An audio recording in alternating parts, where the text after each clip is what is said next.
Using vaccines as a form of management, young auctioneer, sale reports, both sale time, market information. Crew, let's ranch it up. Good day, everyone, and thanks for riding with us in this all-new episode of the Ranch It Up Radio Show. I'm Jeff Tigger Erhardt. And I'm Rebecca Wanner, a.k.a. Beck.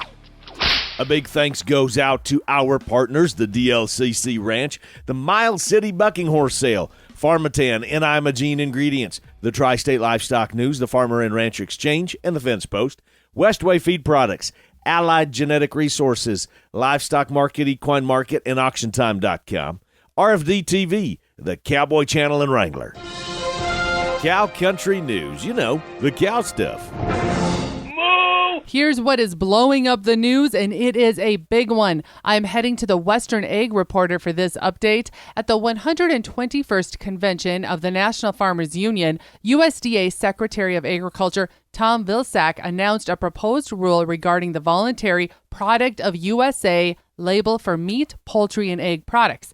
In a release following his announcement, USDA wrote, "The proposed rule allows the voluntary Product of USA, or Made in the USA, label to claim to be used on meat, poultry, and egg products only when they are derived from animals born, raised, slaughtered, and processed in the United States."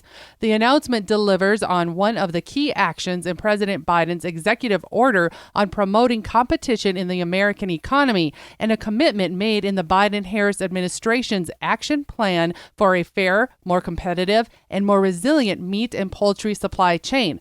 The increased clarity and transparency provided by this proposed change would prevent consumer confusion and help ensure that consumers understand where their food comes from. Vilsack explained that the proposed rule comes in response to the comprehensive rule in July, which included a nationwide consumer survey that showed current Product of USA labeling claim is misleading to a majority of consumers surveyed, with a significant portion believing the claim means that the product was made from animals born, raised, slaughtered, and processed in the United States. The National Farmers Union president, Rob LaRue, said for too long, family farmers and ranchers have been competing in a market where imported products were fraudulently labeled as a product of the United States. USDA is encouraging stakeholders, both domestic and international, to comment on the proposed rule. The proposed rule will open for public comment for 60 days after publishing in the Federal Register. Public comments can be submitted at www.regulations.gov. Bull sale report time. We're going to start with the Lions Ranch from Manhattan, Kansas. Their 35th annual Angus Bull Sale. 106 bulls coming in with an average of 72.07. Collier Herefords and Angus from Idaho. Their 43rd annual production sale. The yearling Hereford bulls coming in with an average of 92.29. On the Angus bulls, they had a number. They've got fall yearlings. They've got 2-year-olds. But on the Angus bulls, the yearlings, 54 of those bulls coming in at 77.50. And then on the female side, 26 yearling Hereford heifers, 42.88. The Angus heifers at 40.16. Not a bad sale at all for Colliers. On to Rennert Ranch Charolais and the performance on the Platte Charolais Bull Sale. 61 Charolais bulls coming in with an average of 55.98. Heading up to North Dakota in Forster Red Angus, they completely changed their sale format, a whole new sale format, going completely online. Now, their 56th annual production sale was a complete success by moving to a new format. In fact, we're going to visit with them and find out more. I'm very curious of the how and the why on that. But regardless, their 2023 sale average on 80 Red Angus bulls coming in at 47.35. On to Pawnee Rock, Kansas in Loving Farms, their 13th annual Shorthorn and Shorthorn Plus sale. 62 bulls coming in with an average of 44.23, 37 females at 20.79. Staying in Kansas and on the Gelbvieh Balancer and Red Angus side, the Judd Ranch at Pomona, Kansas. The 45th annual bull sale, production sale, 291 head sold, Gelbvieh Balancer and Red Angus bulls, an average on almost 300 head at 61.67. Kearns Cattle Company, 39th annual production sale, 64 Simmental and Sim Angus bulls averaging 82.52. Going up to Shelby, South Dakota for Thorstenson's Lazy TV Ranch, the 42nd annual production sale. I had the opportunity to visit with Vaughn a little bit before their production sale. 122 balancer bulls coming in with an average of 6,030. 47 Sim Angus bulls at $5,790, 24 Angus bulls at just a tick over $5,000. That's 193 bulls with an average of $5,814, and then 40 open heifers coming in at $2,486. And we're going to wrap this one up staying in South Dakota at the Peterson Broken Heart Ranch in the 45th annual production sale. 75 yearling Red Angus bulls coming in with a solid average of $5,343. Coming up on the Ranch It Up radio show, vaccines. Are we using them as part of our management strategy? Well, we need to. And a young lady auctioneer. I tell you what, this gal is going to go far. Crew, the Ranch It Up radio show will be back after this. Can I interest you in live calves this winter and spring? How about getting rid of scours? I've talked about Pharmatan from Imogene Ingredients before, and I'm bringing it up now because your cows need to have Pharmatan in their system 90 days pre-calving to help eliminate scours. Pharmatan is now on my team of experts, so if you need some more information or have questions, just get a hold of me. You can head online to PharmatanUSA.com. You can look up Pharmatan on Facebook and Imogene Ingredients, or call 515-745-1639. The world-famous Miles City Bucking Horse Sale for 2023 starts with horse racing. 6 days with pari-mutuel wagering, May 6th and 7th on Derby days, coinciding with the Kentucky Derby. That'll be shown live in Miles City. Mother's Day is also special with moms free to the races, and more races added May 19th through the 21st. The world-famous Miles City Bucking Horse Sale. For schedule and tickets, go online, buckinghorsesale.com. Before you purchase your next set of bulls or females, remember this. The seed stock business is about genetic improvement and customer service. Allied Genetic Resources understands this as well as anyone. Marty Ropp with Allied. That's our charge as seed stock producers is people look at us and you've got to make genetics that work better for us. We see that charge, we understand that charge, and we're going to use all the tools we can to get there. Allied Genetic Resources, where the mission is commercial customer success. Period.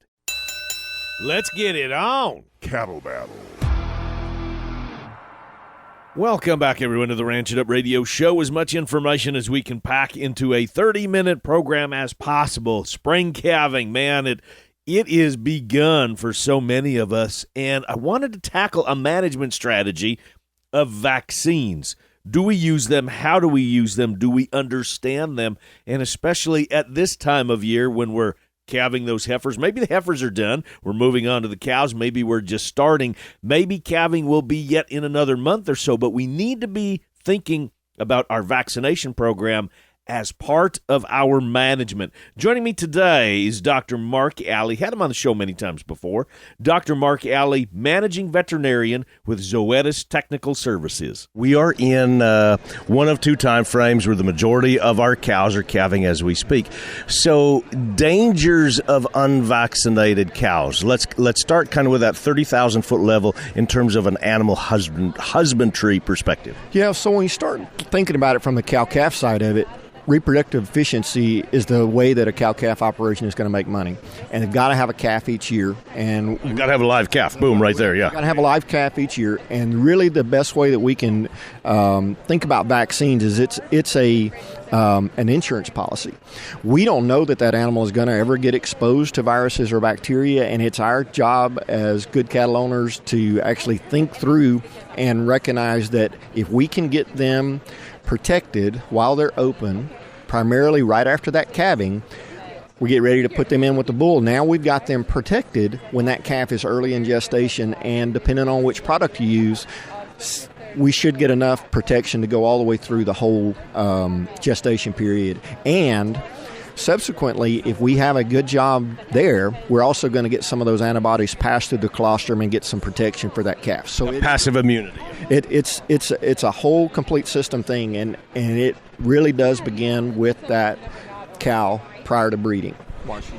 And it's a I always say this all the time. It's proactive versus reactive, right? It's setting us up in the next stage. Just like even though we're already talking about marketing the calves that haven't even been born yet. I mean, and in my opinion, that's how we need to go. So if we are not at that, and Dr. Mark was talking about this because there's that frustration where so many of us, no matter what we do, Mark, we're behind the 8 ball, right? So if we are in that situation of we're behind the 8 ball, we need to start over, we need to get our cows on a different program, what would be those steps? Yeah, so if you start thinking through what are some of the options, because we always have logistics and time. We're always short on time for doing things, and things may get missed where we don't have that opportunity to vaccinate them while they are open.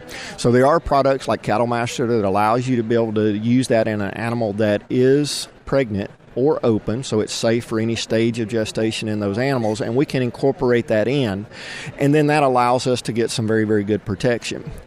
So from a cow herd perspective, that's what we would do with the cows.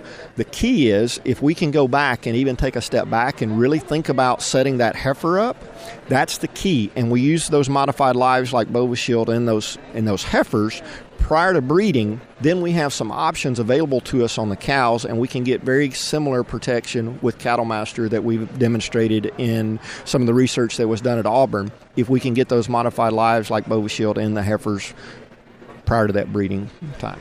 When we're talking programs, do we need to keep in mind when we're talking first calf heifers versus our brood cows? Do we need to have two different programs when we're working with it? Just like when we're calving, right? We want our heifers, a lot of us calve them a little bit earlier than our cows, a couple weeks. Do we need to do that same thing in this scenario? So really you don't. So once we have that first calf heifer, as long as we've done a good job setting up the heifers, we can, from a vaccine standpoint, we can use the same exact vaccine regardless of how old that cow is in our herd, as long as we're doing a program with them each year. So we don't really have to do anything different with the cows based on age. The key difference would be with the heifers. So those heifers are open. We've got a lot more flexibility as to when we can handle those animals, and we've got some windows in there that allows us, if time is short, we can switch that around a little bit and still get very good protection with those modified lives like Bovishield and the heifers. And I'm just going to kind of conclude the way I always do with this, which is use your veterinarian as a consultant in your herd. Our vets are wonderful people, and they get us out of a pinch when we got to have a C-section, but let's be honest, they want to get up at 4 in the morning to come out and do a C-section as much as I want to haul that cow into you. And we need to really... If we aren't there yet, now is the time to start for the next season and start putting together this program to be proactive versus react. Absolutely. Your veterinarian is critical in helping you make those decisions, because together come up with a program. Absolutely, because they understand what the logistic challenges that you face. They also understand the area a lot, and they understand what are the risks for your particular operation. So they're a key piece of your total herd health program.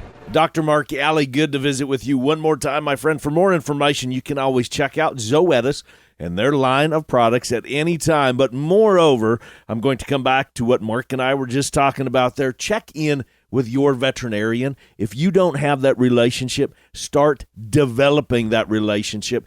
And if you don't know who to talk to, or maybe you're looking for something specific, fire that our direction, and Beck and I will try to help in any way that we can. Regardless, start that relationship today. Please, you'll benefit from it. I wanted to bring back in for this part, kind of a feel-good story, and this takes place when we were at NOLA, at New Orleans for the NCBA trade show, and we were working the floor. You were taking in a seminar. I was obviously talking to somebody somewhere about something, but tell me about this young lady, Taylor, that was sitting next to you at the seminar that you were taking in. Yes, as Tigger said, I was taking in a seminar, and that's one of the beauties of when you go to some of these conventions. You can sit in and take in these seminars. Well, so was this young lady. Her name is Taylor Glines, and she's from Santa Maria, California. And at 23 years old, on her own, she found her way to the NCBA convention, wanting to take in and learn more about our industry as a whole. And she wanted to network, right? And just network. Wanted to meet people. And you know what is fascinating? Lo and behold. Everyone says that Tigger talks to everybody, but guess what? So do I. And this young lady is just like myself, loves to meet new people, network,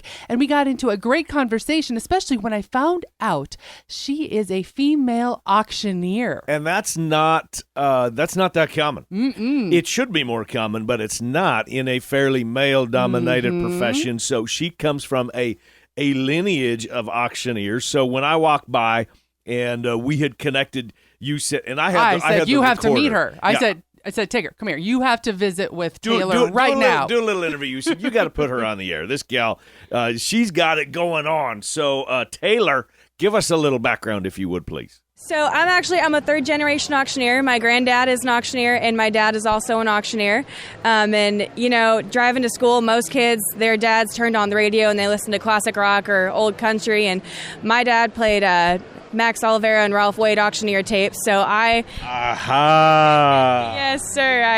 I learned how to do the cadence, and without even really meaning to, I kind of learned how to do it. And then, Old Ralph Wade. It's like listening to a train, right? Just chug, chug, chug, chug, chug down the track. Oh, yeah. Those guys, Ralph and Max, they're so talented. And I was lucky enough to go to Champions Chant with them in Turlock a couple times and learn from them. And You said go where Champions Chant? So it's called Champions Chant. It's the auctioneer school that I went to, and it's in Turlock, California, at the Turlock Auction Yard. Max Olivera runs that.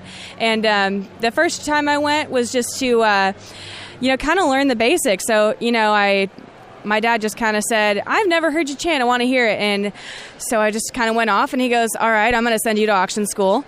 And so I went, kind of learned how to do it, got about a year of experience under my belt, and decided, all right, I can count, I can talk in front of a microphone, and I can make people laugh on stage. So time to learn how to, be good at this and take it seriously. And so I went back and had the pleasure of working with Johnny Rogers. I worked with Max again. I worked with Ralph, and I also worked with Rick Machado as well. So having just those 4 world champions was... You're naming some pretty deep mentors, right? Yes, sir. I'm so blessed that I got to have that opportunity, learn from them, and, being a third generation as well, I'm blessed with so many mentors that I can look up to. So in the state of California, do you have to go to an accredited auction school to be able to get a license? Because every place is different. Some states, you can just apply for a license and here you go. Other states, you have to go to a school. You have to present a lot of times a certificate of graduation. So what is it in California? So in California, you actually don't need that. You don't need a certification. You don't need to go to a school. It sure does help if you want to get rehired. But there's a lot of guys who have that natural talent, and they don't necessarily use that. And so, more power to everybody else. But for us specifically, my dad, he runs Central Coast Auction Service. I worked for him since I was 16. So it was being around it and then building those connections for so many years, and then getting up on microphones myself and kind of networking. And, every time I go up on stage, it's like a job interview. So what is your favorite thing or animal to auction? What is your least favorite? Okay, so I'm an independent contractor, like I said. So, and Central Coast Auction Service also, we independent contract. We do mostly benefit auctions in California. A lot of wine, so we do auction. A little panache. A little, you got to throw a little razzle dazzle in there every so often, and so we do a lot of charity auctions. We do some, cattle, some horse sales, some. I think I even did a liquidation auction one time, and that was very different. But my favorites are the charity auctions because I get to meet really passionate people, and I get to raise money for some of the greatest organizations I've ever heard of. And I just get to meet incredible people. I get to travel, and I get to raise money for organizations that I'm passionate about. Here's what you can put on your new personalized California license plate: 25, now 50. 25, now 50. Taylor Glines from Santa Maria, California, I think going to go far. I mean, especially on her own, decided, you know what, I'm going to travel across the country, I'm going to network, I'm going to meet people, and I'm going to try to expand those people with maybe whom I could do business with. Isn't that the Ranch It Up way? Yeah, I think so. Speaking of the Ranch It Up way, stick around. We've got more of the show is coming up. Kirk is on hold as we speak, and we will be right back. You asked for it, you got it. Watch the Cowboy Channel anytime, anywhere with the Cowboy Channel Plus. Live stream the Cowboy Channel or watch your favorite PRCA rodeos on demand. Classic PRCA rodeos added weekly. Get the Cowboy Channel Plus for only $9.99 a month or save 25% by signing up for a full year. Visit cowboychannelplus.com to sign up and start streaming today.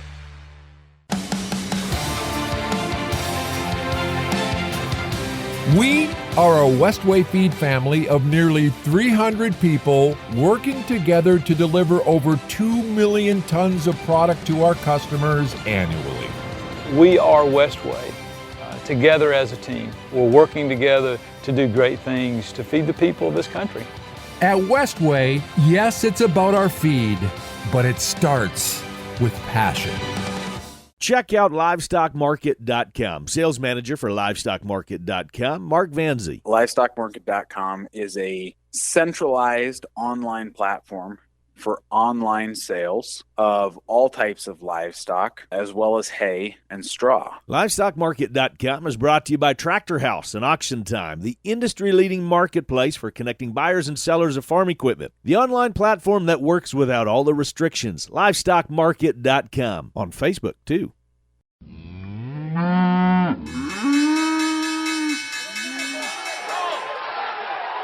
Welcome back, everyone. Thanks for staying with us. On the line with Kirk Donsbach, StoneX Financial Incorporated. Kirk, let's talk numbers. What are we looking at as we're getting ever so closer to spring? We're talking about very much a parabolic feeder market, higher. A As of Friday. Hold on here. Parabolic. A parabolic. Okay, you're gonna have to give us some education, my friend. What's a parabolic feeder market mean? It's a geometrical chart pattern that starts as a general curve and then increases the rate of incline to nearly vertical.